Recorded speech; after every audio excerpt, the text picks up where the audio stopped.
जाए। अब लौटने का कोई रास्ता नहीं है। जो यहां आता है वो यही रह जाता है।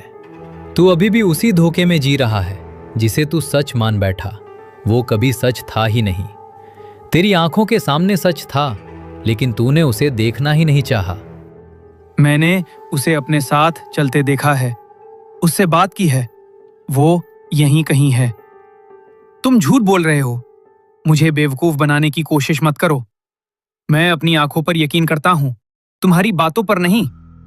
मूर्ख, जिसे तू कोमल रूप समझकर उसके पीछे चला आया, वो कोई लड़की नहीं थी।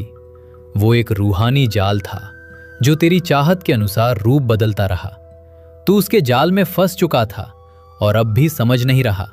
तुझे एक खूबसूरत चेहरा चाहिए था, इसलिए उसने वही चेहरा धारण किया।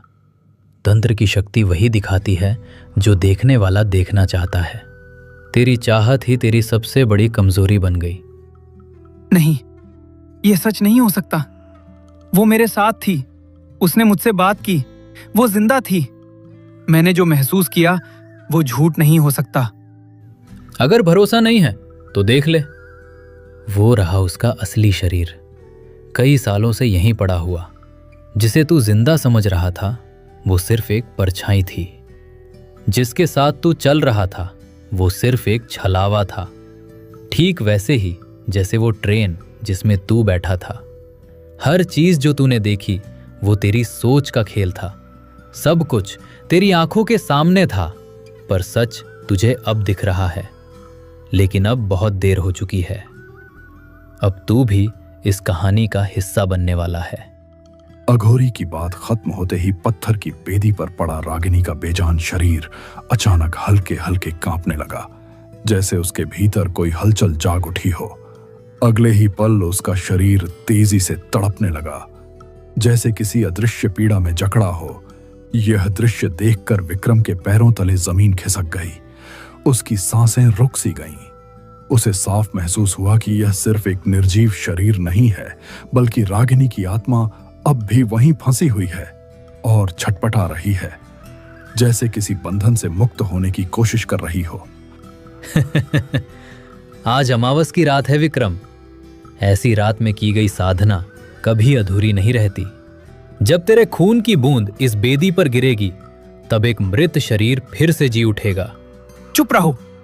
मैं तुम्हारी ये पागलपन भरी बातें नहीं मानता। मैं तुम्हें ये सब करने नहीं दूंगा। तू रोक नहीं पाएगा, क्योंकि ये सिर्फ बलि नहीं, एक पुनर्जन्म है। जिसे तू मौत समझ रहा है वही उसके लिए जिंदगी बनेगी। किसी की जिंदगी के लिए किसी को मारना पाप है, समझे तुम? मैं यहां से जिंदा निकलूंगा। अब लौटने का कोई रास्ता नहीं बचा। तू खुद चलकर आया है यहां। अब यही तेरी आखिरी मंजिल है। मुझे उस बूढ़ी औरत की बात मान लेनी चाहिए थी। उसने सही कहा था। मैंने गलती की, लेकिन अब भी सब खत्म नहीं हुआ। समय खत्म हो चुका है विक्रम। देख इस अग्नि को, ये तेरे इंतजार में जल रही थी। मैं तुम्हारी इस आग को भी बुझा दूंगा और इस सब को खत्म कर दूंगा। वो देख, उसकी आत्मा कैसे तड़प रही है। बस तेरे खून की देर है और सब पूरा हो जाएगा। मैं किसी की बलि नहीं बनने वाला, चाहे कुछ भी हो जाए। तो फिर तैयार हो जा, क्योंकि अब तेरा समय आ चुका है। अघोरी की बातें सुनकर विक्रम अंदर तक सिहर गया। एक पल के लिए उसका डर और गुस्सा आपस में टकरा गए। उसका चेहरा कस गया। आंखों में घबराहट के साथ साथ गुस्सा साफ दिखने लगा। अगले ही पल वह खुद को रोक नहीं पाया और गुफा में गूंजती आवाज में जोर से चिल्ला उठा। अगर तुम सच में रागिनी से प्यार करते हो तो ये क्यों नहीं देख पा रहे कि वो तड़प रही है? ये जिंदगी नहीं है, ये तो उसके साथ अन्याय है। उसे मुक्ति चाहिए, शांति चाहिए। तुम उसे और दर्द दे रहे हो। तुमने उसका अंतिम संस्कार नहीं किया, इसलिए उसकी आत्मा आज भी भटक रही है। तुम उसे वापस नहीं ला रहे, तुम उसे बांध कर रखे हुए हो। अगर सच में उससे प्यार करते हो तो उसे आजाद करो। ये जो तुम कर रहे हो, ये प्रेम नहीं, ये जिद है। चुप कर। तू क्या जाने मेरी साधना का अर्थ। मैंने सालों इस रात का इंतजार किया है। मेरी तपस्या, मेरा हर बलिदान सब इसी क्षण के लिए है। मैं उसे वापस लाऊंगा, चाहे इसके लिए मुझे कुछ भी करना पड़े। तू मुझे सीख देगा प्रेम क्या होता है। मैंने अपनी रागिनी के लिए न जाने कितनी बलियां दी हैं, कितनों का खून बहाया है, लेकिन फिर भी वो वापस नहीं आई। खून बहाने से कोई वापस नहीं आता, ये सच है। तुम जितना उसे पकड़ कर रखना चाहोगे, वो उतनी ही तड़पेगी। तुम उसे बचा नहीं रहे, तुम उसे खत्म कर रहे हो। नहीं, इस बार सब अलग है। तेरे अंदर कुछ है, एक अलग शक्ति जो बाकी लोगों में नहीं थी। मुझे महसूस हो रहा है तेरी बलि से ही मेरा अनुष्ठान पूरा होगा। आज के बाद मेरी रागिनी फिर से सांस लेगी। तुम पागल हो गए हो, ये कभी नहीं होगा। मैं तुम्हें ये करने नहीं दूंगा। तुम्हें समझना होगा, ये रास्ता गलत है। गलत या सही, अब इससे फर्क नहीं पड़ता। मैंने बहुत इंतजार किया है और अब मैं रुकने वाला नहीं हूं। तू ही वो आखिरी कड़ी है जिसके बाद सब पूरा हो जाएगा। विक्रम की आवाज गूंजते ही अघोरी की आंखों का रंग बदल गया। अगले ही पल उसने अपनी तांत्रिक शक्ति से विक्रम को जकड़ लिया। विक्रम के पैर जैसे जमीन में धंस गए। उसने हिलने की कोशिश की, लेकिन उसका शरीर उसकी बात मान ही नहीं रहा था। गुफा के भीतर हवन कुंड की आग अचानक और तेज भड़क उठी। लपटें ऊंची होने लगीं और उनकी रोशनी दीवारों पर डरावनी परछाइयां बनाने लगी। उसी रोशनी में अघोरी का चेहरा और भी भयावह लग रहा था। अघोरी ने धीरे से अपना हाथ उठाया। उसके हाथ में एक तेज धारदार खंजर चमक रहा था। वह धीमे धीमे कदम बढ़ाता हुआ विक्रम की ओर आने लगा। उसकी हर आहट गुफा के सन्नाटे में साफ सुनाई दे रही थी। देख ऊपर, आसमान की तरफ देख। चांद काला पड़ चुका है। यही वो घड़ी है जिसका मैं इंतजार कर रहा था। आज मेरी तपस्या पूरी होगी। तू ही वो है जिसकी बलि से मेरी रागिनी फिर से जी उठेगी। उठ रागिनी, अपनी नई जिंदगी के लिए तैयार हो जा।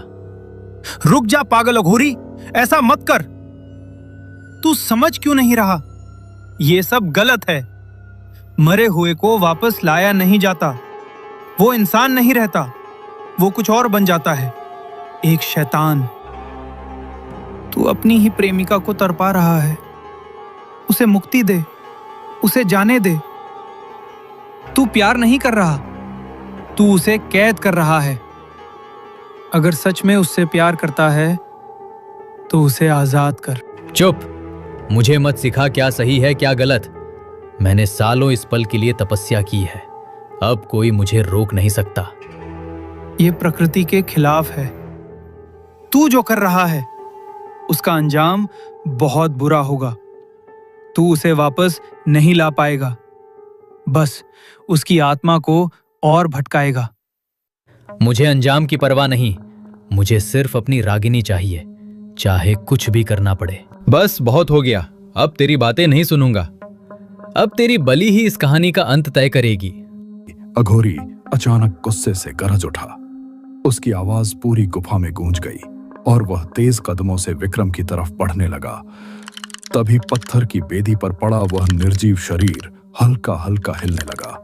अगले ही पल उसके हाथ झटके से कांप उठे और गुफा में हड्डियों के चटकने की साफ आवाजें गूंजने लगीं।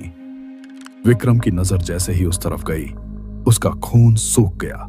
जिस चेहरे को उसने जंगल में खूबसूरत और शांत देखा था, वही चेहरा अब पूरी तरह बदल चुका था।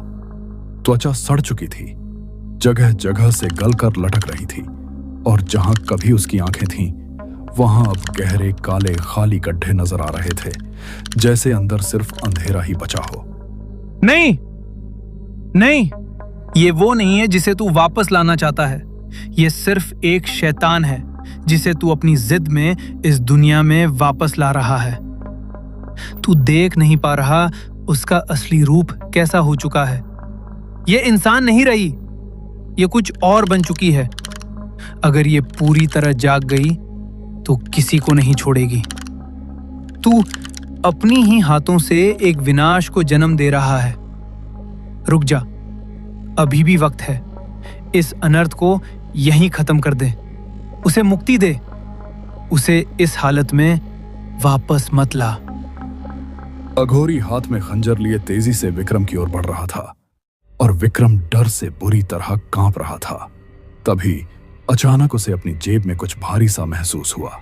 एक पल के लिए उसका ध्यान वहीं अटक गया और अगले ही क्षण उसे स्टेशन पर मिली उस बूढ़ी औरत की बात याद आ गई। उसने घबराहट में जल्दी से जेब में हाथ डाला और वह पुड़िया बाहर निकाली। बिना देर किए उसने अभिमंत्रित राख को उठाकर सीधे हवन कुंड की आग में फेंक दिया। जैसे ही वह राख अग्नि में गिरी, एक जोरदार धमाका हुआ, गुफा में गूंज उठी और देखते ही देखते हवन कुंड की आग बुझ गई। उसी पल पूरी गुफा कांपने लगी, दीवारें थरथराने लगीं, जैसे सब कुछ टूट कर गिरने वाला हो। अघोरी भी अचानक संतुलन खोकर जमीन पर गिर पड़ा। उसके चेहरे का आत्मविश्वास गायब हो चुका था और साफ समझ आ रहा था कि उसकी तांत्रिक शक्ति अब टूट चुकी है। मूर्ख, ये तूने क्या कर डाला? तुझे अंदाजा भी है? तूने मेरी सालों की साधना एक पल में खत्म कर दी। जिस शक्ति को मैं इतने वर्षों से संभाले हुए था, उसे तूने आजाद कर दिया। मैंने उसकी आत्मा को बांध कर रखा था, काबू में रखा था। अब वो जाग चुकी है और अब वो किसी के काबू में नहीं आएगी। तूने विनाश को खुद अपने हाथों से खोल दिया है। अब जो होगा उसे ना मैं रोक पाऊंगा, ना तू। अघोरी के चेहरे पर अब पहली बार साफ डर उभर आया था। उसकी आंखों में वही घबराहट थी जैसे उसे आने वाली किसी भयानक अनहोनी का आभास हो चुका हो। तभी पत्थर की बेदी पर पड़ा रागिनी का निर्जीव शरीर धीरे धीरे जमीन से उठने लगा। बिना किसी सहारे हवा में ठहरता हुआ उसका शरीर हल्के हल्के झूल रहा था, जैसे किसी अदृश्य ताकत ने उसे अपने कब्जे में ले लिया हो। विक्रम यह सब देखता रह गया। उसकी समझ से परे था कि अब क्या होने वाला है। और उसी पल उसे एहसास हुआ, असली खौफ तो अब शुरू हुआ। तूने मुझे शांति से जाने भी नहीं दिया। अब इस अधूरे शरीर को सबसे पहले